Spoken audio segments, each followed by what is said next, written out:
শুধুমাত্র হাসিনা পালিয়ে গেছে, কিন্তু হাসিনার যে ফ্যাসিবাদী সেটআপ পুরোটাই রয়ে গেছে। যেমনিভাবে আওয়ামী লীগের নিবন্ধন স্থগিত করা হয়েছে, ঠিক একই প্রক্রিয়ায় জাতীয় পার্টি এবং 14 দলের নিবন্ধন স্থগিত ঘোষণা করতে হবে। আপনারা জানেন বাংলাদেশে 3টি নির্বাচন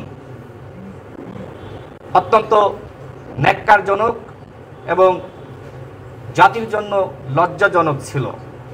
আওয়ামী লীগ 14 সালে একতরফা নির্বাচন করেছে, 18 সালের নিশিরাতের নির্বাচন, 24 সালের ডামি নির্বাচন। ইতোমধ্যে সরকারের পক্ষ থেকে আওয়ামী লীগের সাংগঠনিক কার্যক্রম নিষিদ্ধ ঘোষণা করা হয়েছে, কিন্তু যারা আওয়ামী লীগের দোসর ছিল, যারা আওয়ামী লীগকে ফ্যাসিস্ট বানিয়েছে, সেই জাতীয় পার্টি এবং 14 দলের বিষয়ে সরকার এখনো পর্যন্ত কোনো সিদ্ধান্ত গ্রহণ করে নাই। এর আগে আমরা মাননীয় প্রধান নির্বাচন কমিশনার বরাবর একটি চিঠি দিয়েছিলাম। যেমনিভাবে আওয়ামী লীগের নিবন্ধন স্থগিত করা হয়েছে, ঠিক একই প্রক্রিয়ায় জাতীয় পার্টি এবং 14 দলের নিবন্ধন স্থগিত ঘোষণা করতে হবে। এই বিষয়ে আমরা নির্বাচন কমিশনের পক্ষ থেকে গৃহীত পদক্ষেপ সম্পর্কে জানাতে এসেছি।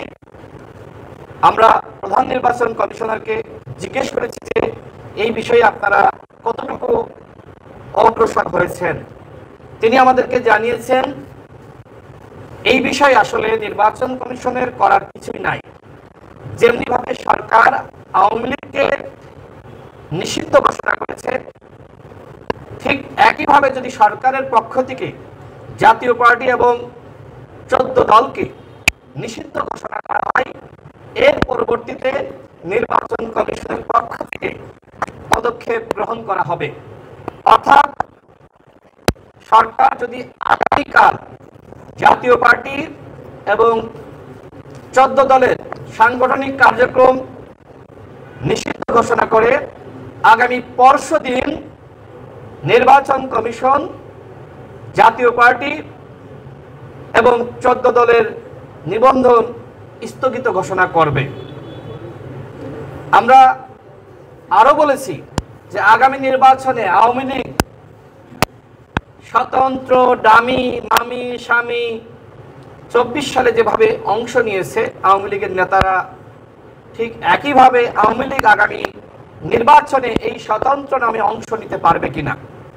প্রধান নির্বাচন কমিশনার বলেছেন যে যারা পদবিতে ছিল তাদের কেউ আগামী নির্বাচনে অংশ নিতে পারবে না।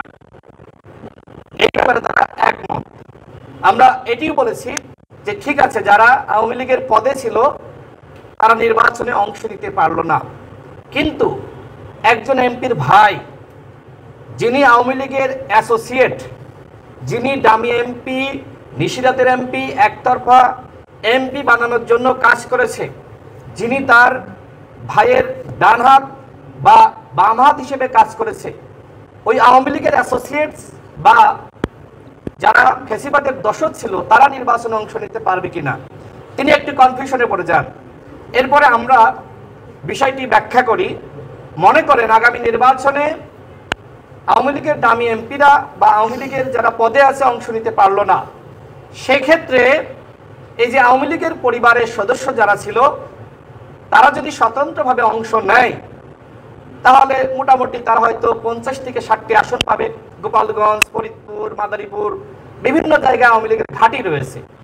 সেক্ষেত্রে তো প্রথমবার এই আওয়ামী লীগ স্বতন্ত্রভাবে তারা আসলো, কারণ তাদের সেই অর্থনৈতিক ভিত্তি রয়েছে। শুধুমাত্র হাসিনা পালিয়ে গেছে, কিন্তু হাসিনার যে ফ্যাসিবাদী সেটআপ পুরোটাই রয়ে গেছে। তো তারপরে তো আসলে এই স্বতন্ত্ররা মিলে তারা একটি দল গঠন করবে এবং আওয়ামী লীগের সমস্ত নেতাকর্মীরা জানবে যে এইটাই আওয়ামী লীগ। আওয়ামী লীগ একটা কৌশল নিয়েছে, এইভাবে তো আওয়ামী লীগ ফিরে আসতে পারে। তখন তিনি আমাদেরকে আশ্বস্ত করেছেন যে এই বিষয়ে তারা ভাববেন। অর্থাৎ গণ অধিকার পরিষদের দাবি ছিল আওয়ামী লীগ এবং তার অ্যাসোসিয়েটস আগামী নির্বাচনে কেউ অংশ নিতে পারবে না।